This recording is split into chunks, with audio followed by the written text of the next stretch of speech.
Steel Nation, what's going on? Welcome back to Steelers Nation Australia. Look at the hair. Look at the freaking hair, dude. You wear a beanie for that long, and the hair turns out to be like that. Is that insane? The hair is nuts. But welcome back to Steelers Nation Australia, and we're just going to quickly cover what we just saw. The score is meant to be 17-14, not 14-14, so just ignore that. But let's go through some of the box score and stuff like that with our team being the Pittsburgh Steelers. I thought it was an okay game, not great in terms of like watchability or how exciting it was. It was okay. It wasn't as fun as last week, but this is preseason. The score was 17-14. We didn't see Rodgers, didn't see those guys. And there were some questions that I think might be a bit unanswered. We have a little bit of information for certain things. But in the passing game, Skylar Thompson went 10 for 15, 113, 7.5, and 1 interception and 3 sacks. Not the showing that it was last week in terms of his ability to throw the football and move around. Definitely wasn't as best, a game to him that was like anything too outstanding. He did okay. I think that Skylar Thompson will remain the guy who was QB3. Depending what we see with Will Howard be there at QB3. QB4 for Skylar Thompson and Will Howard be QB4. Mason Rudolph came out there. Wasn't a 7-for-7 drive last week with the Jags, but 3 for 5, 46 yards, 9.2 average, 1-on-1. He made a bad decision on his pass that got picked off. So did Thompson, and so also did Logan Woodside. He was 4 for 9, 45 yards, 5 average. Passing game just didn't really excite me that much in terms of this style of play, and that's why the points definitely weren't there. Got sacked 4 times. Offensive line needs to do better, I think, on all fronts. Pass protection, I think, was okay in some circumstances where you had Rudolph had a big pass to Roman Wilson for 42 yards. Shout out to Steel Nation Unite. I'll go back and watch it later. Apparently, my tweet made the series and said there's a lot of fans from around the world, so that's fucking awesome. Mason Rudolph had a big pass to Roman Wilson. Mason Rudolph, big pass to Roman. This is what happens to you when you do 4 hours streaming, not 12 hours, though. So, cute quarterback-wise, yeah, it's preseason. It didn't look sexy. Didn't look that great, right? Now, going to the running game, we had Caleb Johnson, which I was hoping for a better game than last week. He ran the ball 11 times for 50 yards, 4.5 average, 14 longest. I do think there's still more development to come. I'm not a running back coach. Don't plan to be. But in terms of run the ball, what I see as a fan, I feel like he's bouncing outside too much. And then in the NFL, they're going to crash down with our safeties and cornerbacks and going to get yards for loss. But he is also quite exciting and quite mobile to watch too. So the guy is trying to make plays and stiff arm people. I think he'll get better as he goes. Lou Nichols had 3 carries, 42 in a massive run for 37 yards. Lou Nichols is trying to make the team. In that sense, they're going to carry Johnson, Warren, going to carry Kenny G. Who's going to be the 4th running back if they carry one? If they carry a 4th guy, to me, it's either Lou Nichols. He's making a name for himself each and every week. Big play. Love his running style. The way he runs, he's hitting people, lowering his shoulders, bouncing around like a wrecking ball like Warren does. And he's moving the chains and getting yards. And the 37-yard longest was a really exciting play. Don't care how you're playing. If you're playing first down team defense or 4th down or 4th team defense. Skylar Thompson had 8 yards. So did Rudolph. Trey Sermon had 1 TD for a 2-yard carry. And Kenneth Gainwell had 2. Rushing game looked better in terms of actually moving the ball down the field, getting blocking and stuff like that. But still, at NFL level, a lot to improve. A shit ton to improve on the offensive line, getting better. Receiving-wise, Roman Wilson had a day, 2 receptions for 72, 0 TDs, 42 longest, 4 targets. He was quite impressive. And I saw tweets out there saying that Roman Wilson is now trying to find himself at receiver number 2, and that could be his spot next to DK, and then Calvin Austin, if he comes back from his injury, he'll be 3. Probably Skoronek's going to be 4. Scotty Miller, 5. Those are the guys. Depending where you put Robert Woods, is he going to be 4 or 5? And then I think they're going to start to look into who would be receiver 6 if they go that far. Rock Taylor had a bit of a showing today too. I said it in the live stream. He looks like a person who is a right wide receiver, wearing 89, quite built, quite physical, 6'2", catches the ball on the screen, knocks him off, runs for a first down. He impressed me too, Rock Taylor. Scotty Miller, he had a big longest catch at 23. He's making the team. I don't think there's any way that he gets cut. Scotty Miller will be that safe guy on 3rd down, or break into it to a certain zone coverage and find a wide open Scotty Miller for a 15-yard pass. JJ Galbraith in the tight end section, he did okay too, 17 yards.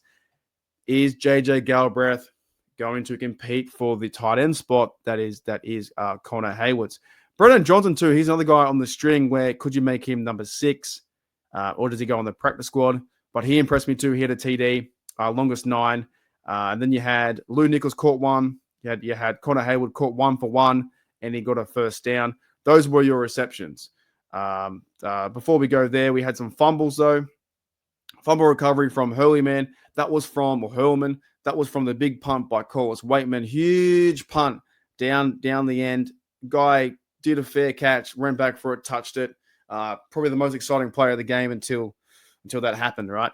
And then someone tackled him. 29 Castro tackled him, moved him out of the way. Max Hurleyman, he has a lot of drops, so I think he's on the outside looking in. He won't make the team, in my opinion. He'll be a practice squad guy. And then we moved. He got a reception. So moving towards the defense, I thought overall the offense wasn't as exciting as last week. It's preseason. You had the guys out there where the offensive line, I saw Jones give up a block where he's got completely beat inside. I want to see better from the offensive line, to be honest. And maybe it does need to happen in real reps and when Rodgers is out there. But in that sense, it needs to get better. And this is why we play preseason. So some of the questions I had to start, will they run better? Will the offensive line run blocking be better? They weren't really, to me, they weren't really answered, but we'll see how it goes. Now on defense. From the very get-go, there was a play that was bounced to the outside. The guy ran the rock, Bruce Irvine. He ran the ball up the middle, got stuffed, ran back a few yards. Then next minute, Juan Thornhill came from his safety position, came down to lock it down 22 like a missile. I want to see that stuff. We also saw Cole Holcomb in the backfield a lot too. He's also a guy in rotation where you carry Queen, Wilson, Cole Holcomb, Malik Willis, Mark Robinson, Carson Bruner. Which one do you choose? Which one's going to be number 4? They're all fighting for the 4th and 5th spot on the roster. But I was very impressed with Cole Holcomb. He got 7 tackles. He was really good. Some other guys there that I think were playing really good on the defensive line was Derek Harmon. I think he had his first sack in the NFL in preseason level, waiting for the regular season. But he bull rushed the guy, took his man and put him on ice skates, pushed him all the way back to the quarterback, got his sack. The other rookie on the other side, Y.A. Black, put his my apologies. It was Keanu Benton. Keanu Benton put his paws up to block down a pass deflection on the play, the interception. There was my apologies. I'm thinking of 78. See, there was no way 78 was going to be offensive lineman and then run back. That doesn't make sense. Scratch that. But Y.A. Black did play pretty good too. He had, I believe, 1 or 2 tackles here for Y.A. Black, and it also goes into Cole Holcomb did okay, Derek Harmon did okay, and this week Y.A. Black didn't have any tackles. There you go. But I still liked his presence on the field. Jack Sawyer had 1 tackle. I thought he did okay as well. There was the issue too when I just saw Logan Lee's name. The Steelers lost their. We hope that Christian 46 is A-okay, because in that sense, you don't want to lose a long snapper before the season. He hurt his chest or hurt his shoulder. Hopefully he figures it out. But the Steelers, the rotation at defensive linemen, they're going to figure out Cameron Hayward. They've got him there, Keanu Benton. They've got blokes like that. Derek Harmon made his production on the field. He had a sack. Then the rotation is Y.A. Black. Is it going to be Loudermilk? Is it going to be Logan Lee? It's going to be those 6 guys. I thought defense was okay today. Nothing outstanding. No real big takeaways. Benny Bishop was a bit quieter than last week too. But yeah, Carson Bruno, I think he played well on teams. The other blokes there, Mark Robinson was a bit quiet near the end too. DeMarvin Leal is a funny situation where you think about, is he playing outside linebacker? Is he playing defensive end on the outside?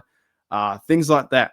But they were missing many starters in this game. They're missing many starters, like 10 starters or 9 starters.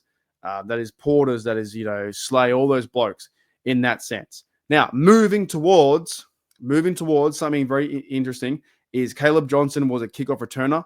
He had a 34-yard longest. Is that going to be his role? Is he just testing it out? Sean Williams had 5 punt returns, 34, 6.8, 12 longest. So who's going to be the punt returner for the regular season? Will be Calvin Austin again. And who's going to be the kickoff returner? Is it going to be, maybe if it's going to be Lou Nichols? Would he play kickoff return, or does it have to be Caleb Johnson? Also, too, to finish off and round it up, we had Ben Souls missed a field goal to probably win the game 17-14, and we lost it 17-14. But it doesn't matter if you win or lose. So Ben Souls shows you why they need to pay Chris Boswell and extend him. Nothing against Ben Souls, but he missed a kick. Punting-wise, here's in a really, really intriguing, interesting matchup. Corliss Waitman was 3 punts for 174, 58-yard average, once in the 20, 64 longest. That was the one where it bounced and then made a fumble. And the other one was Cameron Johnson, 127, 42-yard average, but 2 punts inside the 20. As well, though, Cameron Johnson, I think, had more of a short field to punt the ball than Corliss Waitman. Now, was that on design? Because Corliss Waitman has a really big boot. But I think we're all intrigued to find out what's going to happen at the punting position. But in summary, Steeler Nation, it's just preseason. We'll work it out. We'll figure it out. We'll talk about it. But some people who impressed me today, I think, was Roman Wilson. I think Caleb Johnson really impressed me too in some parts. Rudolph kind of bounced back. Lou Nichols, a running back, he impressed me a lot. Rock Taylor, Scotty Miller, those kind of guys. I've got to go back and watch again. I've got to go back and watch the offensive line a second time. But now I'm going to the pub. But also Cole Holcomb impressed me too, and Juan Thornhill as well, and the big guys like Keanu Benton putting their paws up. So it's a fun time to be a Steeler fan, as my hair is all kinds of crazy. And I appreciate every single one who checks out the lives and the videos and the post-game wrap-ups and all that kind of stuff. But it's a really fun time to be a Steeler fan right now because we have such a young, good team, depth, some really quality players. Brendan Echols at cornerback. There are guys there. Beanie Bishop trying to make some moves where I thought he could have picked a few off.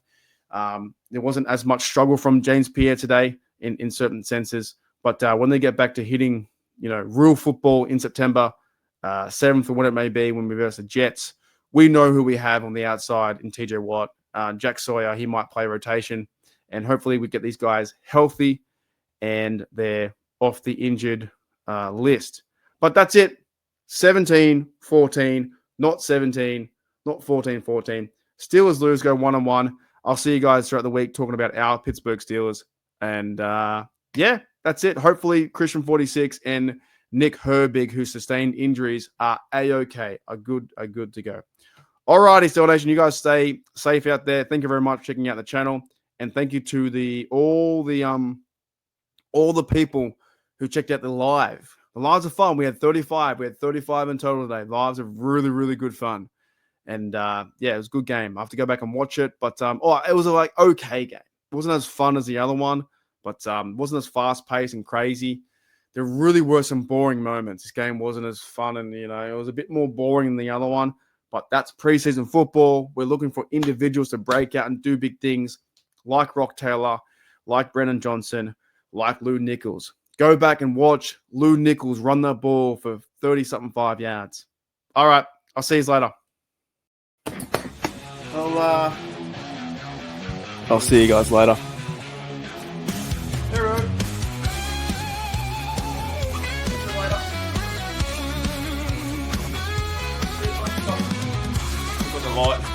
Left the light on.